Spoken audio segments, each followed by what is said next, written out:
I'm Jon Kuenning, and I'm digging it with Tyler.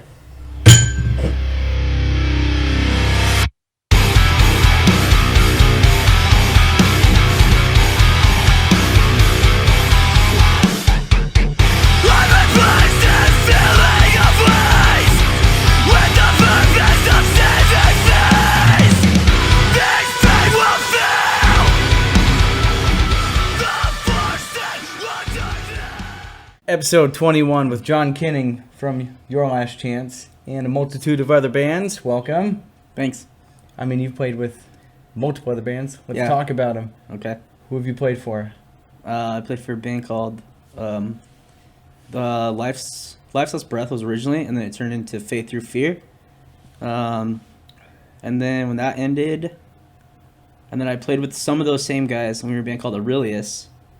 And then I was in At War with Giants, a band called We Are, and then Your Last Chance. At War with Giants. What a throwback. Yeah. Who was all in that band? It was Devin Price, you. Devin Price, me, Jordan Frum in the beginning, Justin Bryant, Connor Gifford was in the band when I first started. He played keyboards. And then Jordan left and Justin left. And John Wren played bass when I started. And then when they left, my friend Ryan Osborne played bass. And then Kyle Newman, who played bass in We Are, played guitar in At War Giants. Gotcha. And then Nick Galdiano did vocals. Italian guy. It sounds so Italian. Is like I think he's half Mexican. Okay, yeah. We're to take that back. Yeah. And then Devin was like the only OG member. Yeah. At the end. That band was something else. Now, funny enough, I knew John Wren when he was playing in What Dwells Within, and Connor Gifford used to be with What Dwells Within. With Nathan Shrewery and Sean Sorensen. And then my roommate jumped in on that band, and he played drums for him. Do you know Jeff Harris? Yeah. He played drums for that band. And his snare drum, right? The fuzzy snare? Oh, it's a notable snare drum. Yeah. Everybody knows about this snare drum. Because they originally had I think his name was RJ. The first bass player, like from the town, like Harlan, where they're all from. Yeah. Yeah, I remember him. See, I remember going to all those band practices because, I mean, when you're 16, 17, what else do you have to do? And when your friend's a drummer, I was just like, fuck it, let me go to these. I really knew them because we did like a little weekend tour. There was another band I was in called Victor Draws the Sun that I played drums in. And we did like a weekend tour with them. So that's... And this is when you're how old? 22. And how old are you now? 21, 22. 31. You're 31? Yeah. I would never guess. Yeah. You look good for 31. Thanks, man. The only reason I asked is because thinking about the scene 9 years ago, so that puts it back to 2011. Mm-hmm. Feels like Omaha, scene in 2011 was prime time. Think about the bands that were playing. Like the local bands? Oh, yeah. Superior was running the shit. They were huge. Greg the Hero. Yeah, because they're from Iowa though, right? Yeah. They played a lot. I remember their drummer being super good. And then let me think. Antares, weren't they playing? Maybe that was a little too early. Maybe that was a little bit later that they played. Yeah. See, because I just remember a few years before that, when I was still in high school and just out, Barter the Trigger was one of my favorite bands ever in Omaha, and then when I was younger, they had System Failure. Okay. Which Kyle Bennick, he still goes to a lot of shows. You'll see him filming a lot. And then he went on to be the vocalist for Nodes of Ranvier. Wait, Kyle Bennick, the guy who shoots in black and white? Yeah. Yeah. Austin Gall and I talked about this guy. Him, and then Dave Owens in Names Not Numbers. Yeah. Because they were huge. And they're back together now, just have a new album out. Yeah.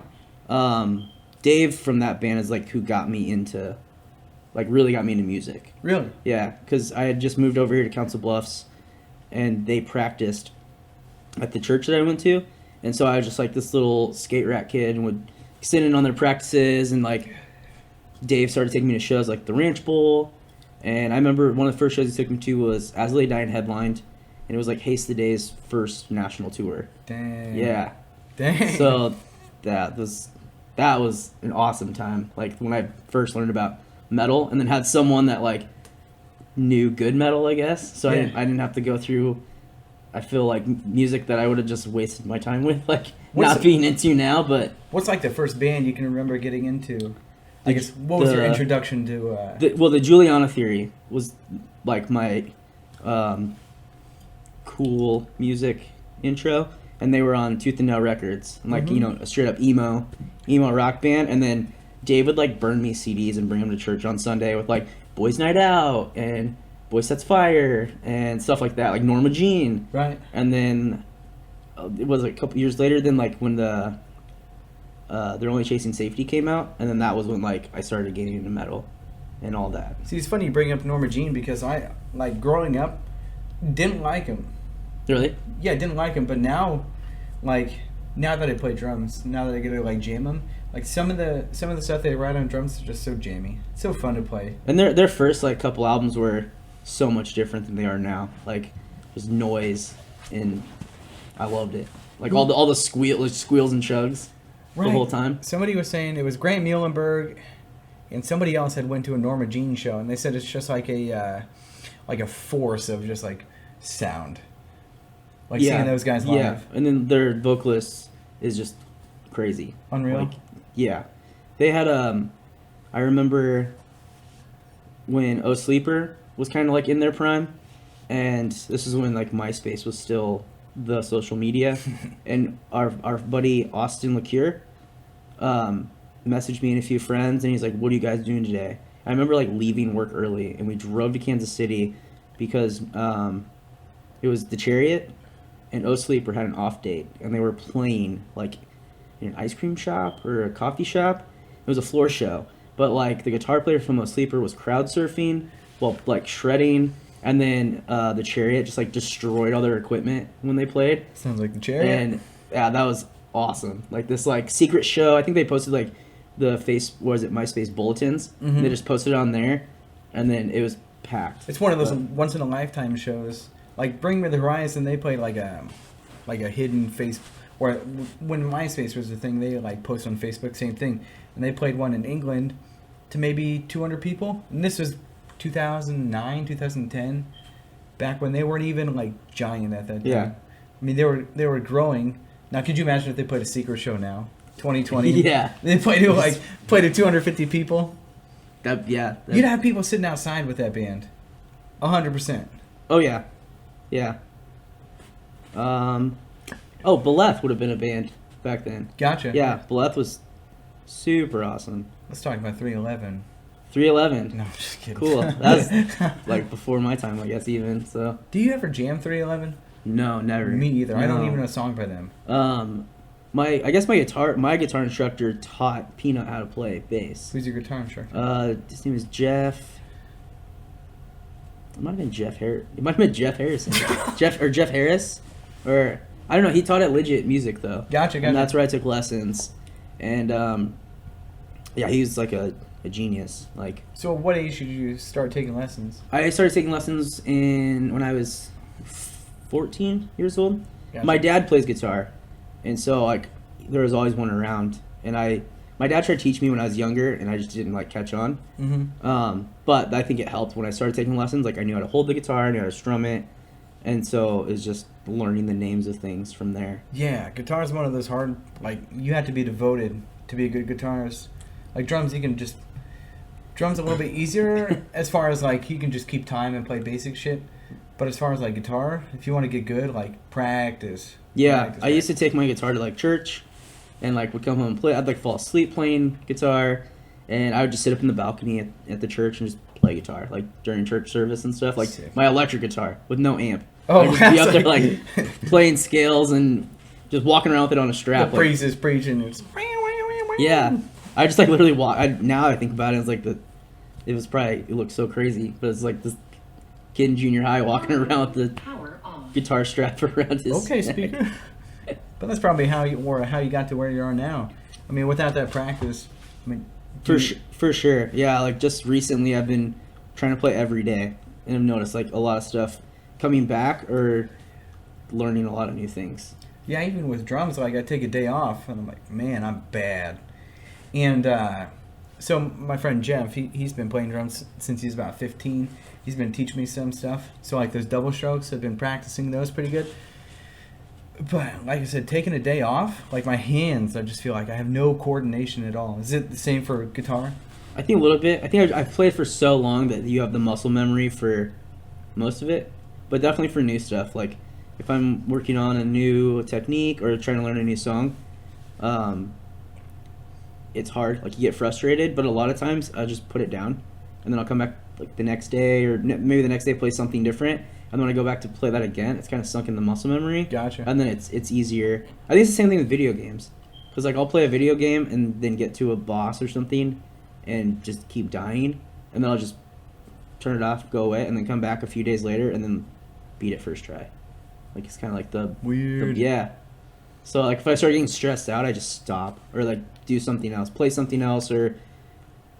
do that and then just come back and then usually it just sinks in. Yeah, fair enough. Like the biggest problem I have with drums is double kicks. I cannot play steady double kicks, but if I play them with like as long as I'm not doing this, yeah, I can play them in like little bursts.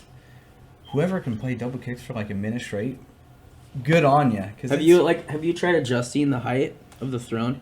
Because like for me it was super low, so then it's like it takes way more energy to pick your leg up than that. So if you like, I usually set quite a bit higher.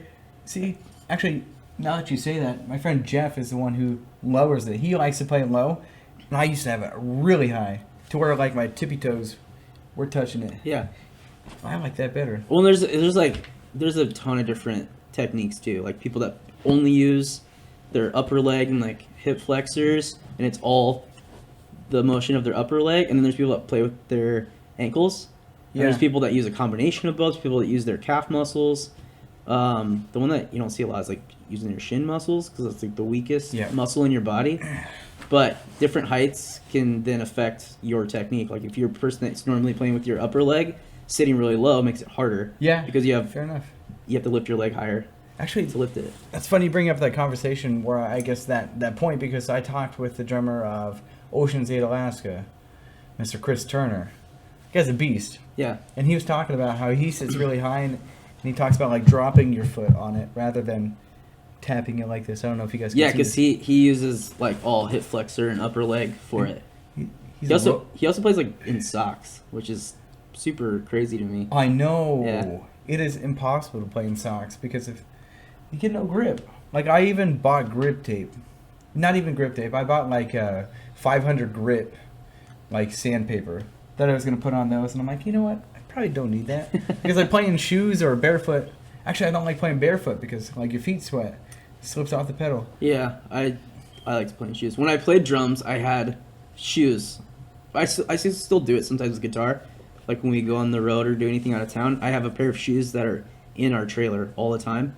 So if like for guitar, it's because if it's snowing or raining, they're dry, and I carry them in the venue and I put them on to play in.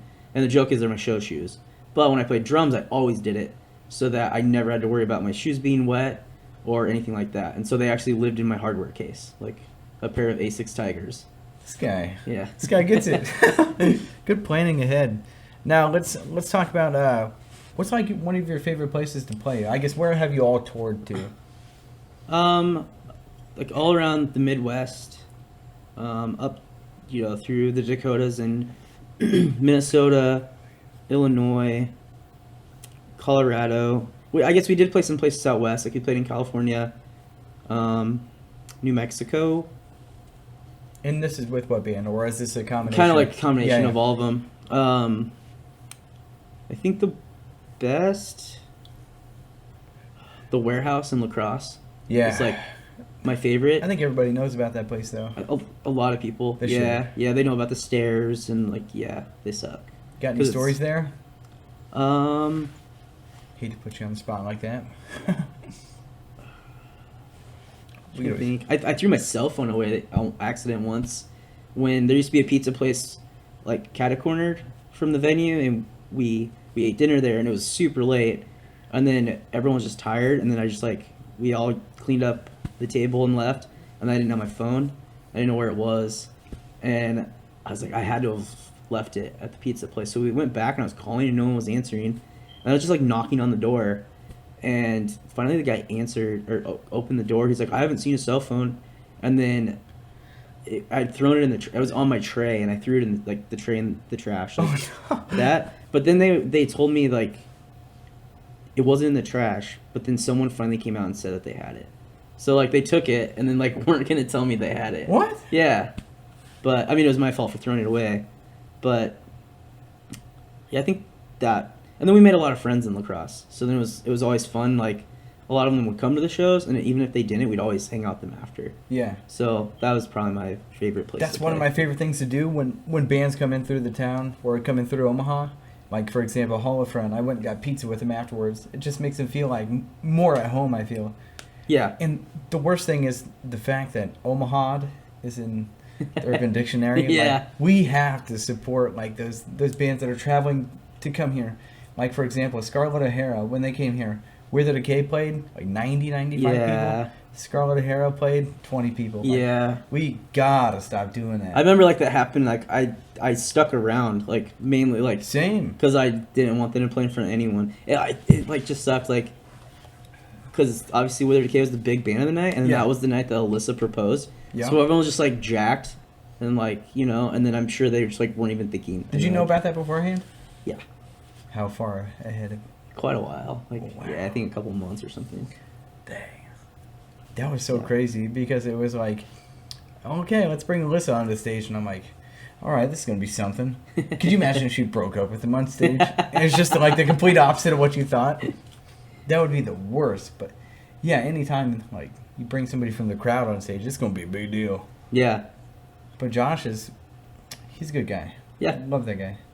Yeah, I just had dinner with him last night. Where at? Did you go to Ika? Ika. Yeah. Dang it, Erin invited me to go to Ika. Yeah. But guess what? I had to work. Oh, bummer. But she invited me she invited me... It was last week. Yeah, last week. Because we were going to go on, I think, like, Friday. Yep, and then, one Friday I had off. Yeah, but then I had... And then they made it Saturday. And then I had plans on Saturday already. So then we were going to go on Sunday. And then, like, I just forgot. And then she must have forgot. And then we set it up on, like, Monday or Tuesday to go. Dude, I'll go to Ika anytime I'm free.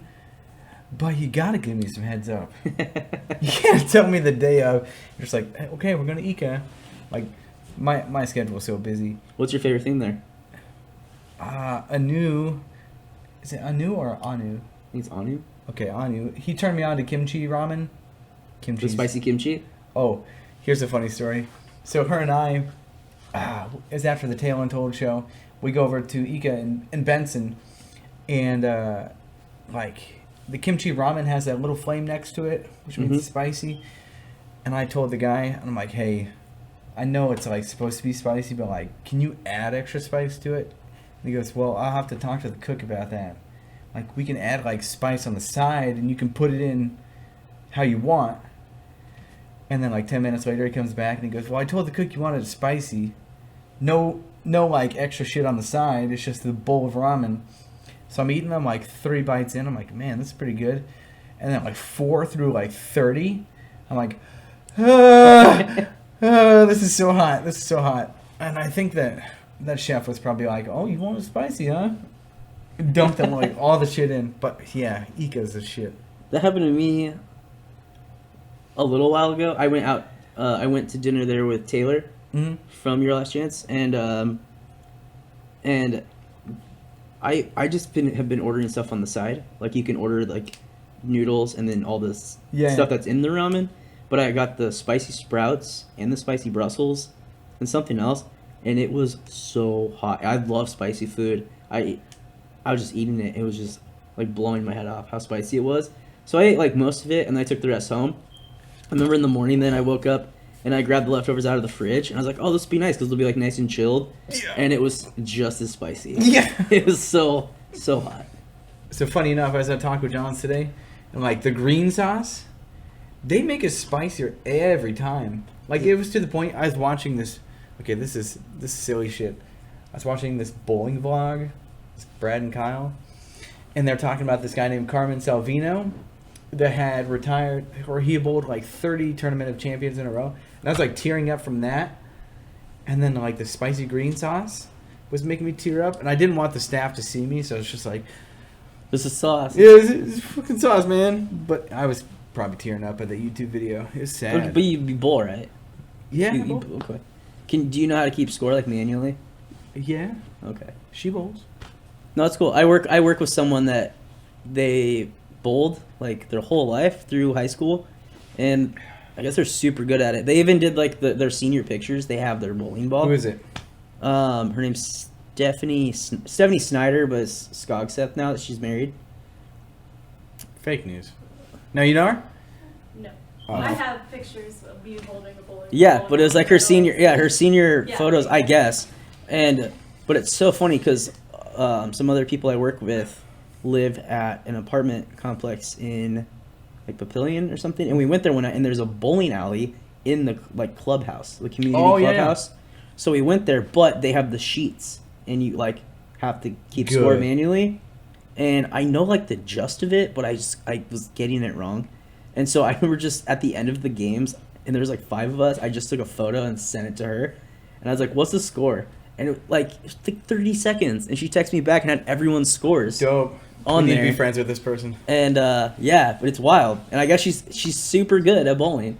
And it's funny because she's like 4'11", maybe 5 foot. She's like this tiny little person. Just crazy good bowler. You ready for this tie-in? Let's talk about the bowling alley in Scotland. Oh, South Dakota. yeah. I've only gone there once because it's broken every other time we've gone. So I've only bowled there once, and I've been up there like 5 to 7 times, probably. Oh, with Your Last Chance or Your Last Chance? All the bands. Like I've recorded a few different albums there. I'm so glad Earth Runs is coming out with new stuff. Did you listen to the single? I haven't yet. That's good. Let's premiere right now. I'm just kidding. You don't want to get demonetized. Yes.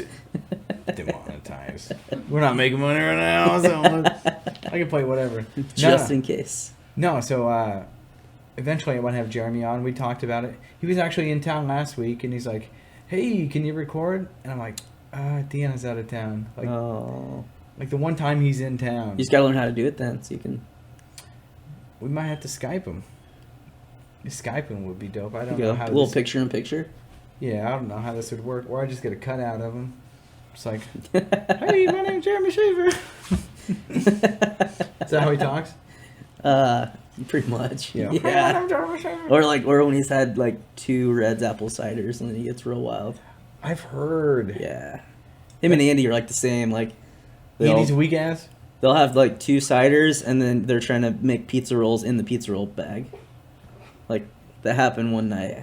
I felt like the adult too. Oh, I was like chasing them around, making sure they weren't like, they were taking the bag of pizza rolls and opening, like chucking the whole like unopened bag in the microwave and turned it on, and they were just, and then they just like egg each other on with how ridiculous they are.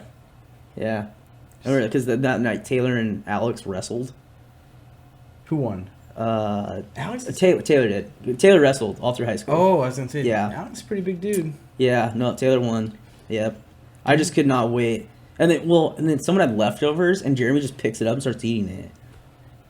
I mean, what else are you to do in that situation? Yeah. I forget whose they were, too, but they were just, like, looking at him like, those are mine. And Jeremy's just shoveling it all in. He's like, well, you're in my house now. Yeah, and then I finally, we got him to go back to his apartment and go to bed. And then Andy was still just on one, and he was just like... This is up in Scotland or here? Yeah, no, up in Scotland. Gotcha. Yeah, and then I just went to bed. Yeah, I got everyone to bed, and then I went to bed. Wait, so you said apartment.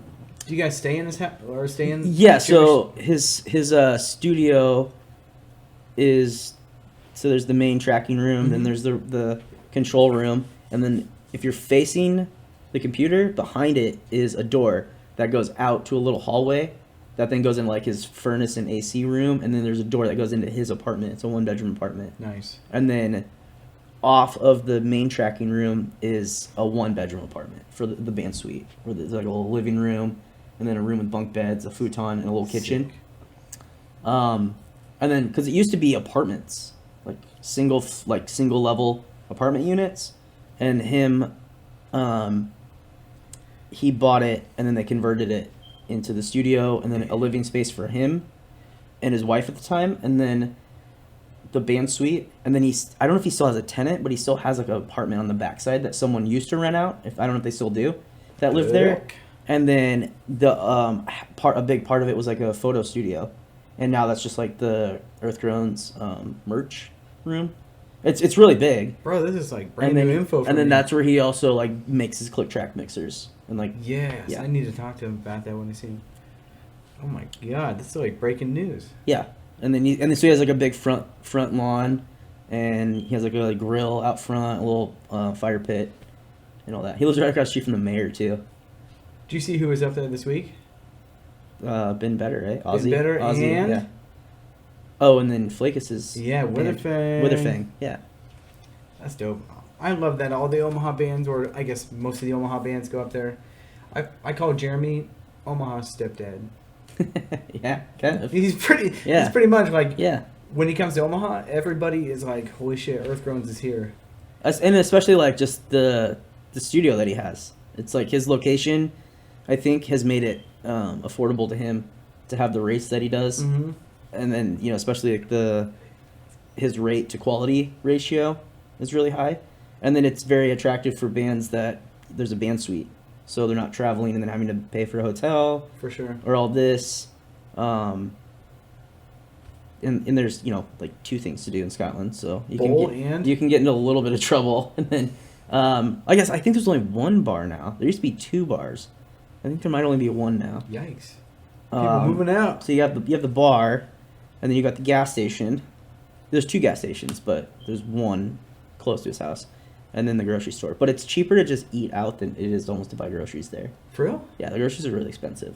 Yeah, I feel like little old bars like that, probably like $3.99 for a hamburger. It's really cheap. And they have something called Chislick, which is like, it's on Wikipedia, and Scotland is known for it. Chislick. Yeah, it's lamb, and then it's on skewers, and then they fry it, but it's not battered. They just put it in the fryer, and then you put garlic salt on it, and it's called Chislick. Yeah, and then they have something called Flesh Kegla. I don't like that. Which Flesh Kegla? It's like Fleisch Kegla, something like that, and it's kind of like a runza, but it's more of like a meat patty inside of it instead of ground meat. Okay. And then it's fried. So it's like a flat, like a toaster strudel, but like savory. Okay, I'm a big fan of food. Yeah. I'm gonna drive up to Scotland. So the Chislick, you gotta like call though, because like they run out. So I always get real upset when they run out. I mean, Scotland's got how many people in it? I think like altogether it's like 800 or something, like with the surrounding area. It's really small, but you should go during Czech days though. It's a big festival they have every year in the summer. Do you have the calendar of events for Czech days? It's just like one weekend. We went there once, and it was. Is it in the summer? Yeah. I need to go. And it's like a town or two over, so it takes like 20 minutes to get there. But it's like all the surrounding towns go to it, and they like close off this one street, and then it's just like a carnival. And then there's this bar that serves really good burgers, and I think they're only like $1 or $2. But we went there and like. We had a good time, and Jeremy stole some dude's hamburgers, and like not knowing they were on a table, and he's like, dude, there's free burgers, so we grabbed them and went out, and then some guy chased us out and was mad about it. No, Jeremy seems like a thief. I think he's just hungry, man. Okay. Yeah. I mean, he's a whole 140. He was trying to find a corn dog in the trash can. He succeeded.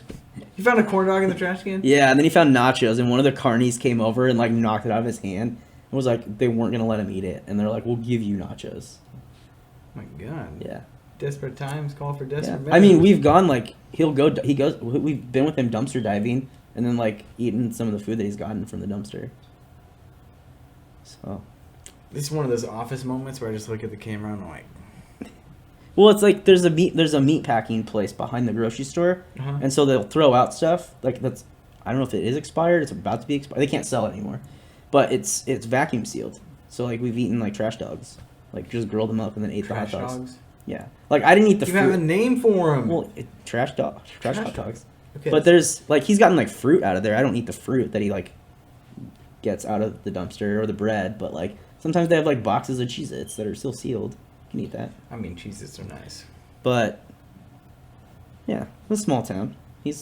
That's Jeremy. So Jeremy's kind of like the raccoon. Makes sense. Yeah. The last time you were up there was with Your Last Chance? Yeah. And you guys recorded what song? Right. You guys probably recorded the whole EP, yeah? It was recording the last part of the EP, like a couple songs, and then that's when Josh had joined, so Josh recorded bass on those couple of songs. Who was the original bassist? Ben Doyen. I never knew that. Yeah. Ben Doyen? Yep. Holy shit. He's the one that like asked me to be in the band. And then he left? Yeah. Well, he was in for a while. Like, we were hanging out and had lunch, and he was like, "Hey, so Mikey's leaving, and we had wondered if you'd want to play." Mikey Sealy Reyes? Yeah. Yep. It's like I know these people. Yep. Because I had been talking to Alex about recording some drums for me, and then I think that's when it got brought up at the band practice, and then they asked me. Yeah. What the heck? That was your in. That was my in. Yeah. And then you played for how many years with him? A few years. 3 or 4 years. I don't know. The last few years have been kind of a blur, like on the time, how long it's been. Yeah. For the past. I told Andy for selfish reasons, I'm like, this was the worst time for Your Last Chance to end, because I feel like you guys were just like finally getting the notoriety that you guys deserved, and then you guys end like name the biggest bands in Omaha right now. You could probably name them on your hand, right? Yeah, probably. There's not a lot. I think there's like a lot of people though that are working on stuff, or a lot of like maybe younger people. Yeah. That are doing stuff. Ethan Ball's coming out with a new band. Yeah, him and Blake, right? And Tim Tilsty. Okay. He's the bassist. Nice. They don't have a drummer right now, but it's help me out here, help me out. The Sleeper Stimulant? Yeah, there you Okay. go. There you go. I haven't seen Ethan in a little while. Yeah, that band. Ethan, we should hang out soon. Yeah, shout out to Ethan. Shout out Ethan. Yeah, that band will be dope. I feel like. Oh yeah.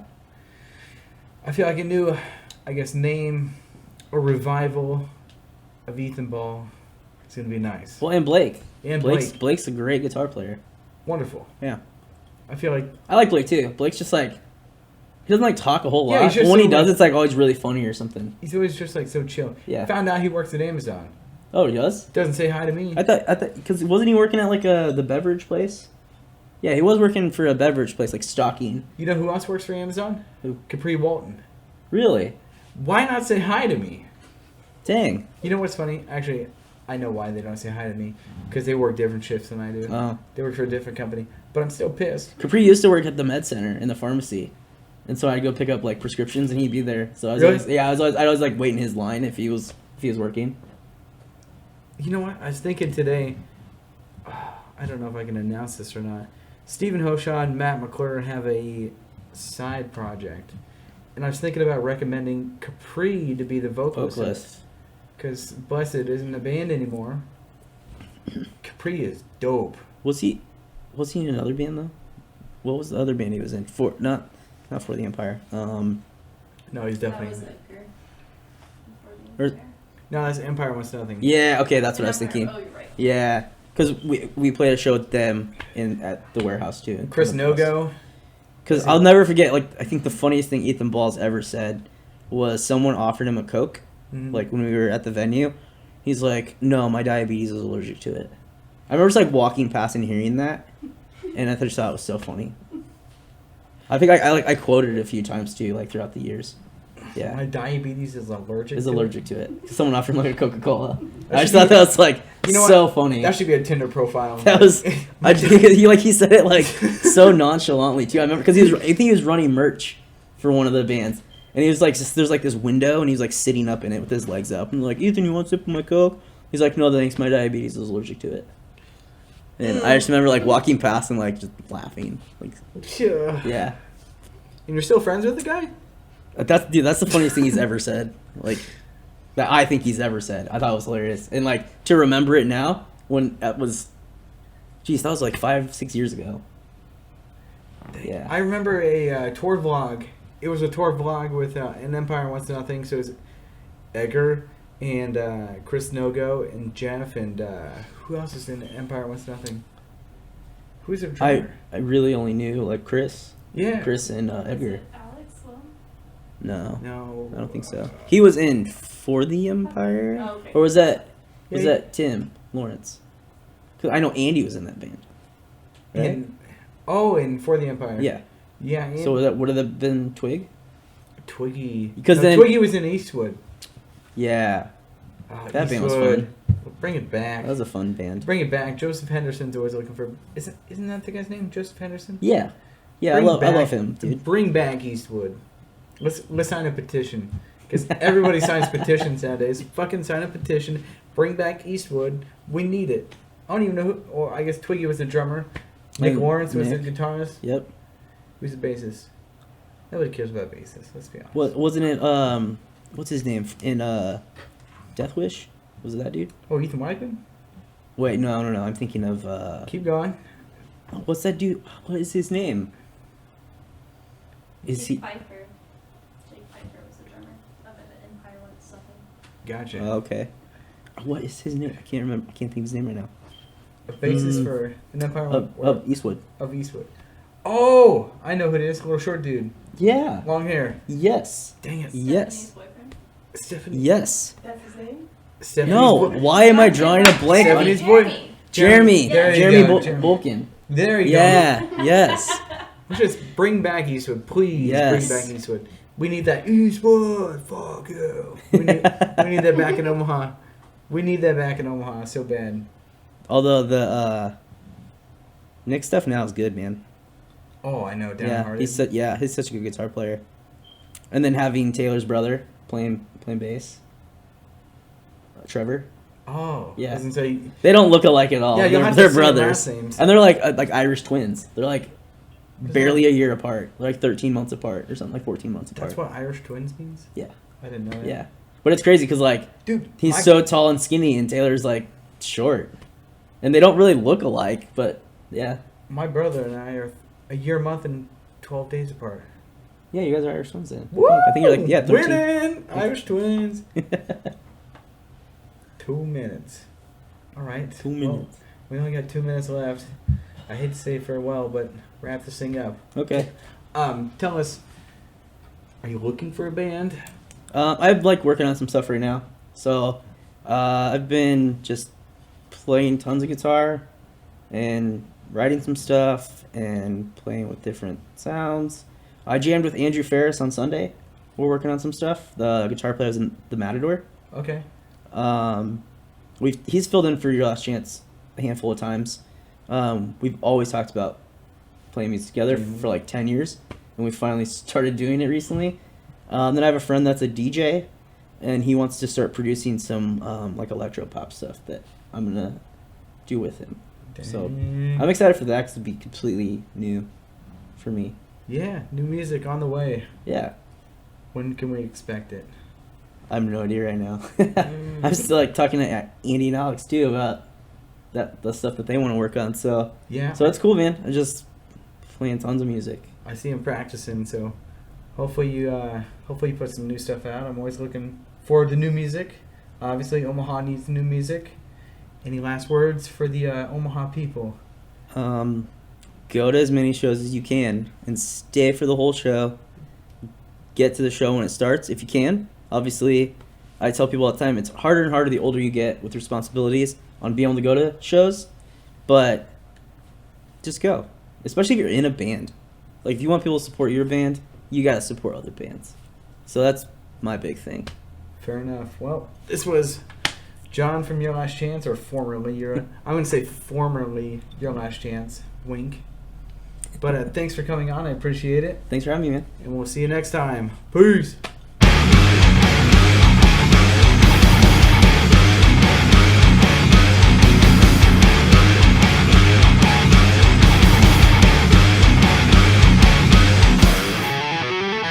Never try to be real with